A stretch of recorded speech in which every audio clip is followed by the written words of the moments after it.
y la vemos ahí por Agricultura TV. Está Lía Rojas, directora de Rojas Abogados y experta en temas de familia. Gracias, Lía, por acompañarnos en este especial que creemos que es muy relevante para nuestro país. Hola, muchas gracias a ustedes por la invitación. Bien, mira, Qué estamos bien, con una mujer aquí poderosa, Muchas querida gracias, Mónica. Lía. Y bueno, lo decíamos antes de ir a la pausa, este 19, si no me equivoco, Así Mónica, es, este sábado. entra en vigencia el registro de deudores de alimentos. ¿Y qué significó, Mónica, para ti? Y ahí puede ir complementando, Lía, mientras va escuchando, pensar en hacer cambios en esta materia, una materia muy sensible que probablemente se hizo muy carne con los retiros de pensiones, pero venía de muchos años antes. Bueno, la verdad, Carla, Lía, es que para mí marcó un punto tremendamente importante en mi trayectoria política y en mi rol como ministra de la Mujer. Cuando yo asumí como ministra de la Mujer, lo primero que se me vino a la mente es qué es lo que había sucedido en la última década con el tema del pago de alimentos. ¿Por qué? Porque cuando fuimos diputada, Carla, yo presidí 2 años la Comisión de Familia y un tema recurrente era la cantidad de madres, ¿no es cierto?, que tenían este problema, te estoy hablando hace una década atrás. Entonces tuve una reunión con 2 juezas de familia y fue ahí cuando me enteré lo doloroso que habían sido esta última década en esta materia, porque contábamos con una ley en nuestro país que se había convertido en letra muerta. O sea, se había instalado la cultura del incumplimiento en materia de pago de pensiones de alimentos.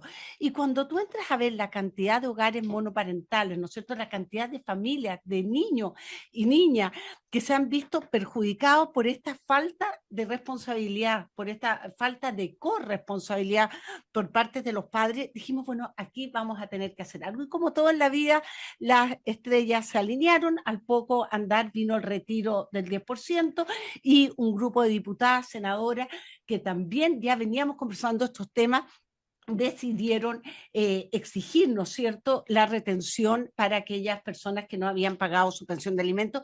Y ahí yo te diría que por primera vez todo Chile tomó conciencia del dolor que vivían miles de familias, miles de mujeres y miles de niños en esta materia. Y fue ahí que indudablemente ayudó a acelerar este proceso en el Congreso, porque recibimos un apoyo transversal, lo que nos permitió tramitar una ley en menos de 4 meses.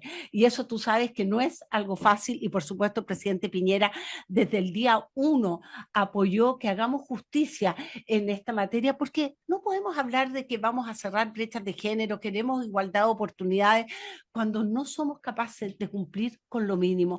¿Y por qué lo digo? Porque aquí la jueza quizás lo va a poder, la abogada, perdón, Lía, no en va, una de esas juezas, en algún algún día jueza, Lía, lo vas a poder corroborar. El 97%, si no es más, de las personas que están demandadas por no pago de pensiones de alimentos en nuestro país son los padres. Lía, querida, ¿cómo lo viste tú y cómo estás viendo este proceso? ¿Qué te genera? Porque me imagino que este es un tema muy importante para ti en tu profesión y en tu gestión, en la decisión que tomaste de ejercer tu profesión. Sí, bueno, comparto las palabras de Carmen en el sentido de que teníamos una norma que regulaba esta materia, pero que los hechos nos dimos cuenta que era letra muerta. Y eso nos dimos cuenta a raíz de los retiros de los 10% y de cómo teníamos un sistema que era ineficiente e ineficaz para las partes. Y eso no solo se producía por solicitar las medidas o que las medidas no fueran suficientes, sino porque también, ¿qué es lo que pasaba? Que las personas cuando tienen una causa judicial de alimentos y esa causa se termina, luego esa parte queda litigando en un tribunal de justicia. O sea, tiene que presentar escritos, hacer solicitudes al tribunal, y eso es sumamente difícil para una persona que debe exigir el cumplimiento de su pensión, pero lo debe hacer sola porque no tiene la calidad de abogado. Entonces, esta norma también viene un poco a prever todo esto que pasaba, porque establece una serie de obligaciones para el tribunal, en donde el tribunal tiene la obligación, el deber de actuar de oficio, es decir, sin que la parte incluso lo pida. Y eso es muy relevante porque no sacamos nada con tener leyes muy contundentes que establezcan una serie de medidas si en la práctica eso no va a poder ser exigido por el actor en ese proceso, que en este caso, como dice Carmen, la mayoría son actoras, porque la mayoría son mujeres, entonces finalmente no sacamos nada con tener una ley muy robusta que establezca muchas medidas si en la práctica esto no se va como automatizar y por parte del tribunal no existe una obligación de, digamos, tomar la iniciativa de decretar estas medidas aún sin petición de parte. Entonces eso a mí me parece muy interesante en la ley, porque establece la obligación al tribunal y a los jueces de familia de informar en este registro de deudores, aun cuando la parte no lo pida. Entonces, es bien importante lo que dice Lía, porque esta ley le quita un peso a la madre, que antes no solamente se veía perjudicada por el no pago de pensión de alimentos, sino que tenía que estar yendo de forma constante a los tribunales. Normalmente había cambio de domicilio, había que oficiar de nuevo, o te pagaban un poco, no sé, te debían 1.000.000 de pesos, te pagaban 100.000 y el procedimiento comenzaba de nuevo. Entonces, ¿qué es lo que sucedió también, Carla? Porque a mí me tocó hablar con muchas madres a lo largo de todo Chile, es que me decían, ¿sabes qué? Me cansé de seguir realizando demandas porque esto termina en nada. Y por otro lado, a mí no me interesa que recluten a mi expareja o al padre de mis hijos, que era una de las medidas, aunque fuera reclutamiento nocturno, porque lo que yo quiero es que me paguen. Entonces ahí fue donde comienza el análisis. Dijimos, efectivamente, yo no quiero un padre de mis hijos en la cárcel, yo quiero un padre trabajando y un padre que tenga los recursos para pagar la pensión de alimentos. Y dijimos, bueno, ¿cómo podemos manejar esto? Porque indudablemente cuando tú veías el crecimiento de nuestro país en las últimas décadas, cuando tú veías aviones llenos de gente de todo largo del país y por otro lado veías los porcentajes tan altos de padres que no pagaban la deuda de pensiones, te das cuenta que ahí había una oportunidad. Empezamos a mirar evidencia comparada y nos dimos cuenta que aquí más que penalizar y castigar, íbamos a obstruir actividades cotidianas, actividades que son importantes para hombres y mujeres, ¿no es cierto? Y de alguna manera también íbamos a detectar cualquier instancia donde podamos, como Estado, visibilizar que habían recursos. Tremendo comentario que hace Mónica Salaquet y a la vez, de cierta manera, uno empieza a entender los motivos por la importancia que debe existir en esta etapa de nuestro país, de nuestra historia, un ministerio de la mujer. Porque muchas veces los hombres, ¿cierto?, no tienen como prioridad o no conocen estas realidades. Así es. Recordemos que junto a Mónica Salaquet Exacto. estamos conversando con Lía Rojas, directora de Rojas Abogados y experta en temas de familia. Lía, Carla Rubilar. me parece muy bien. Lía, esta ley, este registro nacional de deudores de pensiones de alimentos, tiene aparejado un montón de dudas en simple, ¿no es cierto?, que queremos explicar en este programa. ¿Tú cuáles crees que son las primeras preguntas o lo que más te llega, ¿no?, en esta materia de la ley? ¿Cuáles son las principales dudas que tienen sobre todo las mujeres?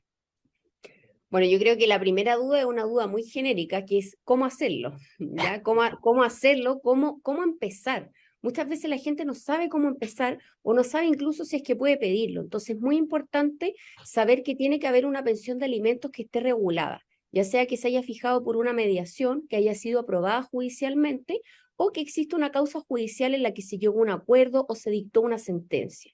Entonces, ya teniendo mi causa judicial, yo puedo pedir una liquidación de las pensiones, que es para que se saque el cálculo de cuánto me deben, y esta ley se va a aplicar en el caso que me deban o 3 pensiones consecutivas, ¿Ya? o 5 pensiones parciales, es decir, que me hayan hecho 5 pagos no completos.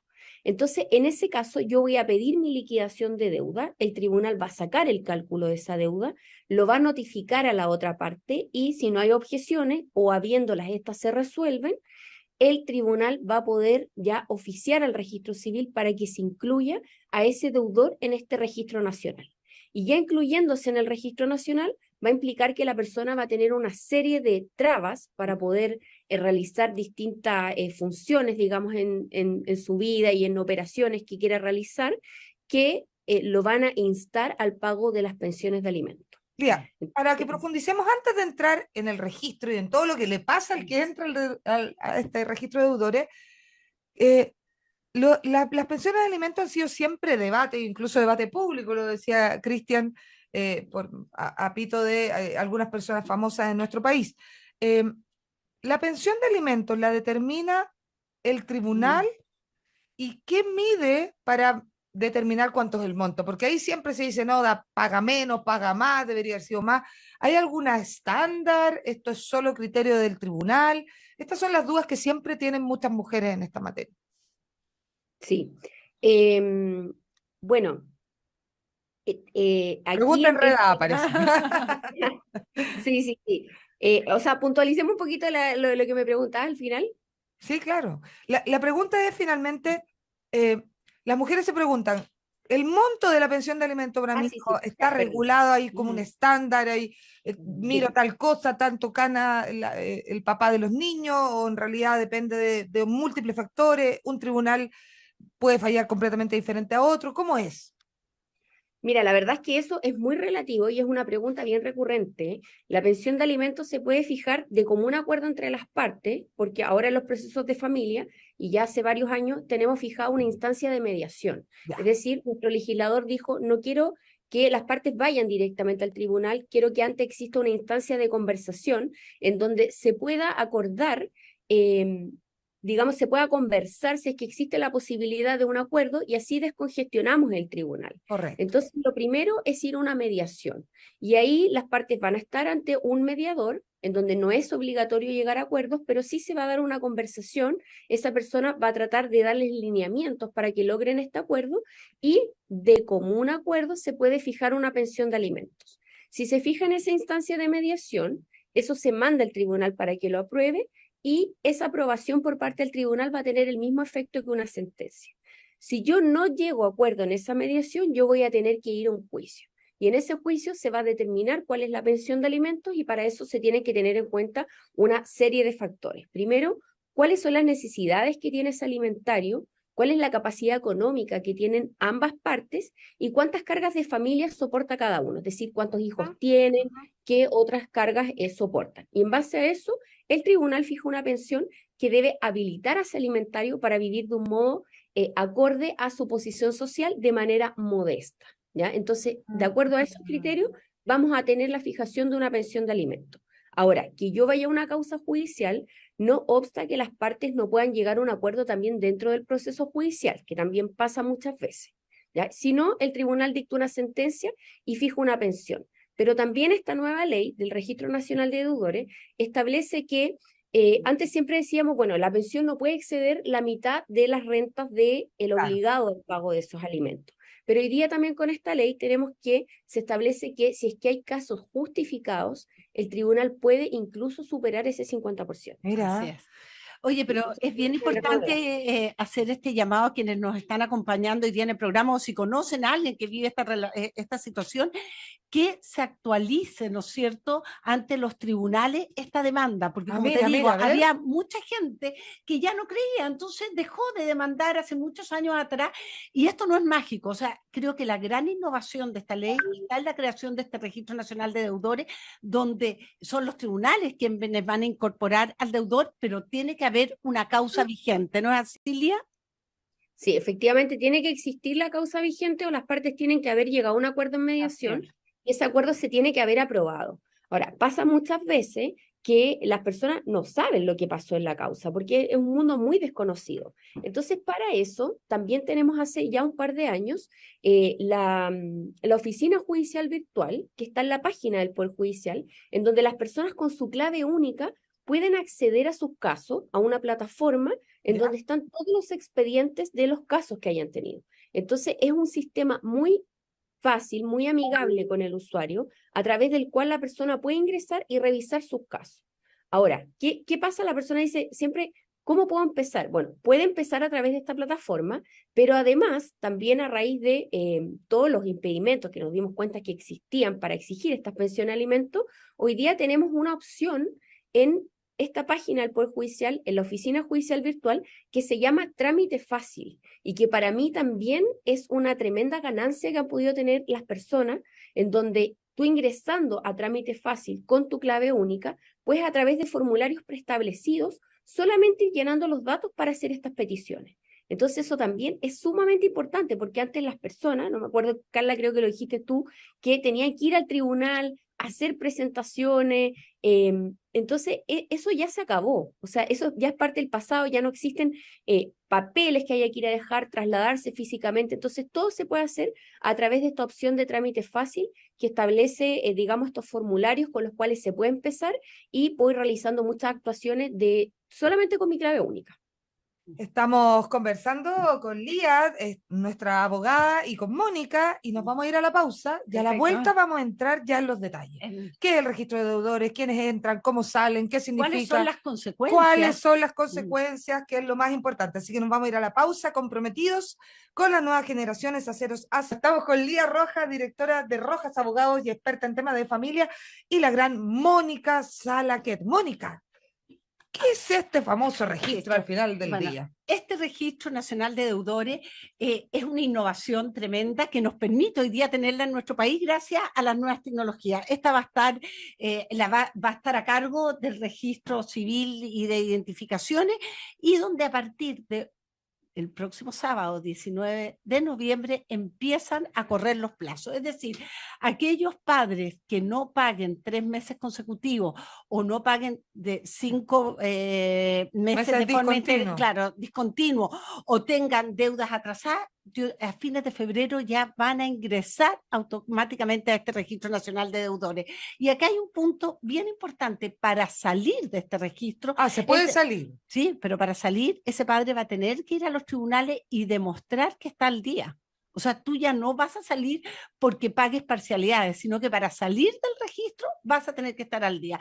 Es por eso que nosotros comenzamos a recomendar a los padres desde el año pasado: empiecen a ponerse al día, porque va a ser duro para aquellos que deben 10 años, 8 años, porque son miles de pesos los que deben algunos padres de familia en nuestro país, ponerse al día de un día para otro. Así que empieza a correr el tiempo. A fines de febrero seguramente ya vamos a tener a los primeros deudores en este registro, del cual no va a ser tan fácil salir.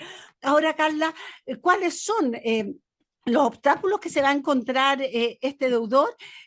No va a poder renovar pasaporte ni cédula de manejar, o sea, la licencia de conducir. ¿Sabes qué? No puedo dejar de recordar, porque tú sabes que este fue un tema bastante polémico, que tuvimos además muchas diferencias con otros ministerios, porque había un lobby enorme por parte de gremios, ¿no es cierto?, que necesitan utilizar el auto para su trabajo, estoy pensando en taxistas, o incluso aviadores por el pasaporte para viajar. Entonces, aquí es bien importante: no es que aquellas personas que su fuente de trabajo está determinada por la licencia de conducir o por el pasaporte, como en el caso del aviador, se le va a quitar así nomás, sino que a él se le va a avisar y se le va a decir: bueno, usted se pone al día porque usted está trabajando, porque él está aludiendo que el auto es su fuente de ingreso o el pasaporte es lo que le puede generar ingreso. Ejemplo, como aviador, un piloto comercial. Como un piloto comercial. Entonces, esa persona se le va a permitir mantener estos documentos 3 meses más, pero él en esos 3 meses va a tener que comenzar a ponerse al día o llegar a un acuerdo, y que los tribunales puedan verificar que aquí existe la voluntad y comienza el pago. Y si en esos 3 meses no cambia nada la situación, indudablemente ahí sí se le va a retener. Carnet de conducir, sí, pasaporte podrían haber también puesto para los abogados, quizás, que no puedan litigar, ¿cierto?, hacer trabajo, porque también hay muchos que no cumplen. O sea, se podría haber ampliado a otras profesiones. Bueno, pero me quedate, Cristian, lo que nos costó lograr esto. Obvio, dificilísimo. No fue fácil, tuvimos bastantes fuerzas ahí, se va modificando incluso de otros ministerios, pero por lo menos ya comenzamos con... Es que ¿sabes por qué me río? Porque me acuerdo que me contactaron en ese minuto un gremio camionero y un gremio taxista, y no sabes todo lo que me dijeron. Lo logro imaginar. Entonces, ahí, por eso quiero hacer esta explicación. En esos casos, ellos van a poder acercarse a los tribunales, van a poder pedir una prórroga de 3 meses, pero en esos 3 meses están obligados a pagar, o a lo menos haber llegado a un acuerdo y haber comenzado a depositar. Lía, ¿qué otra cosa pasa si uno entra al registro de deudores? Además del carnet de conducir. ¿Qué otros problemas, otros obstáculos pueden tener estos deudores? Bueno, por ejemplo, lo que hace esto es que si existe una devolución de impuestos, la tesorería inmediatamente la va a tener que retener. ¿ya? Perfecto. Eso también es muy importante. Por ejemplo, también va a limitar la posibilidad de las personas de acceder a bonos y beneficios del Estado si es que están en este registro. También, por ejemplo, si es que venden un auto, que esa transferencia no se pueda realizar en caso de que figure en este registro nacional de deudores. También en caso de que pida un crédito bancario que sea superior a 50 UF, también se le va a poder retener parte de ese crédito. En el caso de que se trate de transferir una propiedad, el conservador tampoco va a poder inscribirlo en caso de que, digamos, quien vende esté en este registro nacional. Entonces, todas estas medidas son medidas que antes no teníamos y que van a operar por el solo hecho de encontrarse en el registro de deudores, y todos estos actores que intervienen, es decir, tanto el banco como el conservador, el registro civil, van a tener la obligación de revisar previamente si es que esta persona se encuentra en el registro nacional para hacer estas retenciones, porque si no, ojo, es muy importante, el obligado a esta retención va a responder solidariamente del pago de las pensiones. Entonces no es que justo se pasó y no se cumplió con la norma, No me di cuenta. no. Por La eso, persona va a poder exigir que igualmente se le pague porque se debió hacer esa retención. y eso es Entonces, interesante, ¿no es cierto, Lía? Porque hoy día estamos incorporando a otros actores también a impulsar esta transformación cultural, porque aquí no es que un banco te da un crédito, ay, no me di cuenta, no, la entidad bancaria está obligada y mandatada, antes de entregar cualquier crédito, revisar si ese solicitante está en el Registro Nacional de Deudores. Entonces, ¿qué es lo que va a suceder? Y lo que hemos visto que ha sucedido en otros países, Lía, es que ya va a llegar, no nos vamos a dar cuenta, y esto se va a volver un hábito. Así cuando te piden antecedentes, te van a pedir, oiga, ¿está o no está en el Registro Nacional de Deudores? Hay otros países que son incluso más drásticos, Carla, en esta materia. Y creo que era importante dar un paso relevante como el que estamos dando hoy día en nuestro país, porque si no iba a pasar una década más y te puedo asegurar que esto iba a continuar siendo letra muerta. Oye, Mónica, mira, nos queda muy poquito, siempre se pasan los programas volando, pero es justo decir de que este registro que entra en vigencia el fin de semana fue aprobado durante el gobierno del presidente Piñera contigo de ministra. Yo quiero decirlo y es justo que esto es una ley aprobada bajo tu mandato. Pero hubo unas modificaciones después que hay que reconocerle también, porque si bien el registro es del gobierno anterior, hubo algunas modificaciones. ¿Cuáles son esas modificaciones, Mónica, Lía, que se agregaron en estos meses? Efectivamente, hubo, este año se tramitó una ampliación a este proyecto de ley, sí, que además agradezco porque esto demuestra que esto se está convirtiendo en una política de Estado. O sea, claro, esto no tiene color partidario, sino que aquí hay un acuerdo nacional de que se acabaron los papitos corazón, entre comillas. ¿Cuál es la ampliación? Que hoy día los gobernadores, los cores, los concejales, los candidatos a alcaldes no van a poder ni siquiera postular a ser candidatos si es que están en el Registro Nacional de Deudores.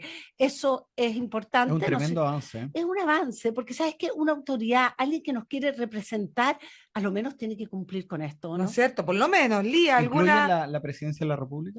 No está incorporada la No presidencia. está. No está incorporada. no, pero ¿No está, Lía? ¿No está? No, pero fíjate que yo creo que eso es ya un hecho como socialmente muy cuestionado. A pesar de que no esté en la ley, bueno, la verdad es que, claro, alguien que va a ejercer un cargo público que debe consumir alimentos es algo muy reprochado, claro, por supuesto que es tema, y yo creo que ahí la ciudadanía a través de sus votos también se manifiesta. Así es. Pero sin duda vamos avanzando mucho en la norma. Yo estoy de acuerdo con que aquí, claro, han intervenido distintos actores que han hecho que esto sea posible, y seguramente más adelante vamos a seguir teniendo medidas, porque lo que se busca, o sea, el espíritu de la ley es que cada vez se dificulte más a esa persona deudora de alimentos hacer su vida con normalidad si es que está en este registro, porque la pensión de alimentos tiene que ser una obligación primordial, o sea, nuestra ley lo establece así. Pero vimos que, como bien dijo Mónica, esto era una letra muerta, que a pesar de que teníamos muchas medidas, no se podían llevar a efecto en la práctica. Por ejemplo, en el Registro Nacional ahora se estableció una nueva medida en donde las personas van a poder, por ejemplo, solicitar al banco que retenga montos de dinero que el deudor tenga en una cuenta. Eso era algo que antes no teníamos, y que uno, para poder pedirlo, tenía incluso que terminar el juicio y demandar en un nuevo procedimiento, lo que ya para las personas es imposible porque es mucho trámite, es engorroso, significa recurso. Entonces acercar todas estas medidas a las personas hace que la letra, en definitiva, se haga efectiva. Entonces tenemos grandes expectativas con este registro y yo agradezco mucho a Mónica haber participado en el proyecto porque sin duda me parece algo muy transgresor ya lo que teníamos. La verdad es que esperamos que esto sea un cambio total y los tribunales ya se están preparando mucho para llevar esto en la práctica a algo totalmente efectivo. Así que eso me parece que también ha motivado a los actores a movilizarse Bueno, en este proceso. a mí he conversado con algunas juezas de familia, me han contado que ya desde hace algunos meses ha empezado a haber un movimiento que no hubo en los últimos 10 años en materia de padres que se están acercando, están buscando pagar, y también han aumentado mucho las llamadas, me imagino que a ti también, Lía, porque las personas se están poniendo inquietas. Pero aquí lo importante no es que esto no es meter miedo por meter miedo, sino que por primera vez en Chile vamos a tener una ley que va a ser muy fácil hacer efectivo y que me imagino que aquel padre que hoy día, porque como era costo cero no pagar, no te pasaba nada, ¿quién te mete a la cárcel? Ni siquiera la madre te quiere meter a la cárcel por no pagar, ¿no es cierto? Hoy día su vida se le va a ver obstruida. Si yo tengo recursos para viajar, bueno, tendré recursos para pagar la pensión de alimento a mis hijos. O sea, un buen ser humano nomás, ¿O no? Tratar de ser un buen ser humano. Lía, pero lo que tú planteabas aquí del tema de los tribunales, yo te escuchaba con atención.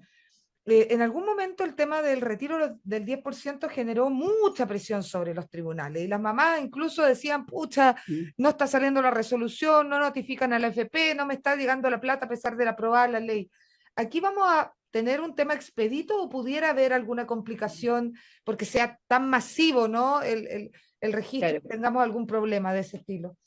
Mira, esa es una muy buena pregunta, Carla, porque a raíz de las retenciones del 10% hubo gente que se demoraron un año en pagarle, porque el sistema es muy burocrático, te saca muchas resoluciones previas a realizar el pago, pero la diferencia que tenemos en esta norma es que aquí se impone una obligación al tribunal. Ya, o sea, el tribunal hasta antes de esto, el tribunal no tenía el impulso procesal, o sea, no tenía la obligación de actuar de oficio. En cambio, en estos casos se establece una obligación para el tribunal. Entonces, eso ya hace que la norma sea distinta, porque el tribunal debe hacerlo. No es algo facultativo como si lo era antes. Antes, si la persona no iba y no hacía una solicitud, esa causa no se movía y podía estar ahí mucho tiempo. En cambio, ahora, por el solo hecho ya de que el tribunal tome conocimiento que la persona debe, el tribunal incluso de oficio debe informarlo al Registro Nacional de Deudores. Y eso hace que la norma sea mucho más eficiente, porque hay gente que no lo pide no porque no quiera, sino que porque no sabe. Entonces, eso yo creo que es una de las principales también modificaciones que vemos en esta norma, en que no solo obliga al tribunal, sino que también, como decía Mónica, a otros actores como por ejemplo el banco, el conservador, el empleador de ese obligado a la pensión de alimentos, incluso hasta el inspector de la Inspección del Trabajo también tiene que estar instruido y previamente a pagar cualquier acuerdo va a ver si es que figura en el registro nacional porque también tiene que retener. Entonces es un trabajo muy bien hecho que se hizo en conjunto en donde impone una obligación a una serie de actores para asegurar el pago de las pensiones de alimentos, llevando esto a un nivel, digamos, primordial en donde lo que buscamos es que haya una ejecución efectiva. Bueno, es bien importante también lo que dice Lía, porque aquí hubo un trabajo colaborativo entre la academia, actores políticos. Besito Carmen Domínguez. También representantes del Poder Judicial. Tuvimos a todos los actores que podían aportar para hacer algo que al final nos lleve a un cambio conductual, si eso es lo que queremos. Oye, ¿nos falta campaña comunicacional o no, Mónica? Sí. Yo noto que está... No sé cómo lo ve Lía.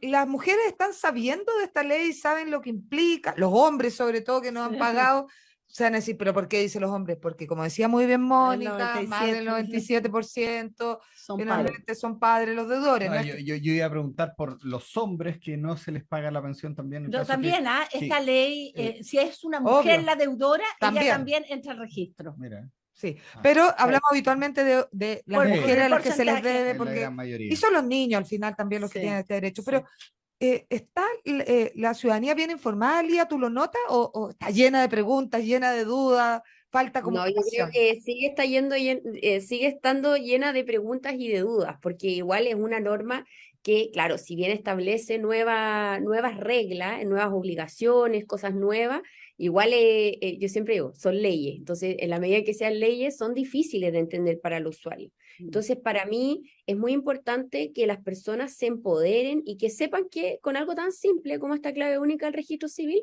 yo ya tengo la llave para acceder a este sistema. Y lo demás es amigable, incluso es automatizado, entonces es muy importante que se transmita la información de que pidan su liquidación a la pensión de alimentos. Está en un formulario automático en la página, en donde solo tengo que ir llenando datos, así que es muy importante ahí que las personas se empoderen, lo hagan y se informen también de que este registro existe, que puedo tener un pago efectivo de la pensión de alimentos y ojo, porque ya en mayo del próximo año también se viene la posibilidad de pedir retención de parte importante de los fondos de la AFP. Porque ahí también Ajá, entremos a eso. Bueno, esa es Claro. una de las modificaciones que hay también, o sea, a partir del próximo año, o sea, aquí a 6 meses más, si te retrasas un mes, ¿no es cierto?, te van a poder embargar cuentas bancarias, y si en tus cuentas bancarias, porque todos sabemos que está la ley, está la trampa, ¿no es cierto?, a lo mejor va a haber alguien que va a sacar todo de sus cuentas bancarias, se va a poder echar mano de sus fondos previsionales. Mira, Entonces, y creo que aquí también, reiterando el llamado que hace Lía, necesitamos recuperar la confianza. Los ciudadanos, las ciudadanas en Chile necesitamos volver a confiar en el Estado. Y creo que aquí tenemos una gran oportunidad. Hoy día el Estado va a estar en esta materia al servicio, ¿no es cierto?, de las madres, de los hijos, de las hijas, en el fondo de las familias chilenas. Pero es importante que utilicemos la herramienta. no, me parece increíble. Ahora, se nos queda Adhiero totalmente a esas palabras. muy bien. Es la oportunidad para devolver la confianza al sistema. Así Oye, es. nos quedan 2 minutitos y aquí la última pregunta es, decía la Mónica, una vez hecha la ley, hecha la trampa, pero yo quiero preguntar, ¿qué nos quedó en el tintero? ¿Qué no logramos por lobby, porque era difícil, no nos pusimos de acuerdo? ¿Qué deberíamos dejar en el análisis como posibles modificaciones hacia adelante? Más que modificaciones, quizás ampliaciones. Eso. Empezar a ver otras instancias donde podrían ser causal de entrar a este registro nacional de deudores. O sea, a ver, yo te digo una cosa, en Estados Unidos no puedes abrir una cuenta en el banco. Wow. O sea, aquí todavía se te van a dar oportunidades y en otros países, en Canadá, o sea, no hay tutía, no cumpliste y te fuiste al registro y se te acabó básicamente muchos derechos civiles, si ese es el punto. Lía, ¿qué nos quedó pendiente así como para mandarle un mensaje a los parlamentarios? Claro, no, bueno, concuerdo con Mónica en cuanto a eso, o sea, yo creo que tenemos que partir por algo, yo creo Así que es. la norma sin duda es un avance muy significativo y a medida que vaya avanzando, claro, está la ley, está la trampa, si es que las personas sacan todo de sus fondos de FP, inversión, o sea, de las cuentas del banco, inversión, etcétera, se va a poder embargar los fondos de la FP, entonces ahí me parece que hubo una modificación muy importante porque eso, digamos, hace como una especie de encerrona, ya no hay salida, porque igualmente se van a poder embargar esos fondos de la AFP, y recordemos también que tenemos las medidas de siempre, o sea, no deja de existir el arresto nocturno, la orden de arraigo, la retención de la licencia, o sea, hoy día tenemos muchas normas que yo creo que van a hacer que este proceso sea mucho más efectivo. Ahora, obviamente nos vamos a encontrar frente a situaciones en donde ya no vamos a poder cobrar porque hay gente que casi deja de existir en el sistema para Claro. no pagar. Y ahí, bueno, en el futuro quizás vamos a tener que ir a lo que dice Mónica, que limitar mucho más o restringir los derechos civiles de una persona para que ya ese ciudadano no pueda operar si es que no paga la pensión de alimentos. Pero creo que hay que empezar por algo y creo que este es el camino adecuado. Y hacemos un llamado a la sensatez y ojalá que disminuya de manera importante el porcentaje de deudores, ¿no es así, Lía? O sea, yo tengo la esperanza que esto va a empezar a cambiar. De todas maneras, estamos todos convencidos de eso. Este es un gran paso, por eso quisimos hacer este especial en Mujer de Palabra. Muchas gracias, Lía. Muchas gracias, Mónica. Gracias a usted. Y usted va a poder escuchar muchas veces a través de YouTube todas las dudas, todas las preguntas en Mujer de Palabra que queda el programa. Así que mientras no haya una campaña comunicacional como corresponde. Que ojalá exista prontamente. Así que nos vamos. Usted se queda en la Radio Agricultura y ya viene Mirada Velvet. Así que muchísimas gracias. Un beso. Lía, Mónica, muchas gracias. Chao, chao. Ya estamos de vuelta.